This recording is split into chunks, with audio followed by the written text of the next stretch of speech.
Hello everyone, আপনারা সবাই কেমন আছেন? আশা করি ভালো আছেন। আমিও ভালো আছি। খুলনা বিশ্ববিদ্যালয়ের বৈশাখী মেলার দ্বিতীয় পার্টে আপনাদের সবাইকে স্বাগতম জানাচ্ছি। যারা এখনও আমার প্রথম পার্ট ভিডিওটি দেখেননি তাদেরকে প্রথম পার্ট ভিডিওটি দেখার অনুরোধ জানাচ্ছি। যাই হোক, আমি খুলনা বিশ্ববিদ্যালয়ে এর আগে অনেকবার এসেছি, বাট বিশ্ববিদ্যালয়টি এখনও পুরা বিশ্ববিদ্যালয়টি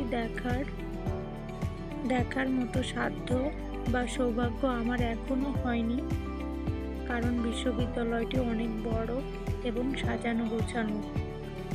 মূলত খুলনা সাতক্ষীরা মহাসড়ক সংলগ্ন ময়ূর নদীর পাশে তথাপি গলনামারীতে এই বিশ্ববিদ্যালয়টি অবস্থিত। এর আয়তন 105.75 একর। যাই হোক, সেদিকে না যাই, যারা খুলনায় আছেন তারা অবশ্যই এই বিশ্ববিদ্যালয়ে একবার হলেও আসবেন। যাই হোক, আমি এই বিশ্ববিদ্যালয়টি আবারও ঘুরে দেখার চেষ্টা করছিলাম। আশেপাশের পরিবেশটা কেমন সুন্দর সেটা দেখার জন্য, এবং সবাইকে ফলো করছিলাম যে আসলে মেলাটি কোথায় হচ্ছে এবং কখন অনুষ্ঠিত হবে সেটা জানার জন্য, এবং তারা মেলার দিকে অগ্রসর হচ্ছে। আমিও তাদের মতো মেলার দিকে অগ্রসর হচ্ছি, আসলে মেলাটা কোথায় বসেছে সেটা দেখার জন্য।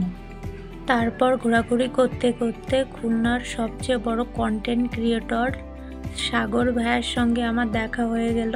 তারপর তার সঙ্গে কিছু সেলফি এবং কিছু ছবি তুলে নিলাম। সাগর ভাইয়াকে বিদায় দিয়ে আমিও চারপাশটা আবারও ঘুরে দেখার চেষ্টা করলাম। ঘুরে দেখার পরে দেখলাম বিশ্ববিদ্যালয়ের বাস দাঁড়িয়ে আছে। তারপরে ওখান থেকে কিছু ভিডিও এবং ছবি তুলে ওখান থেকে চলে আসলাম অন্য সাইডে। এই সাইডে দেখলাম মানুষের ভিড় কম,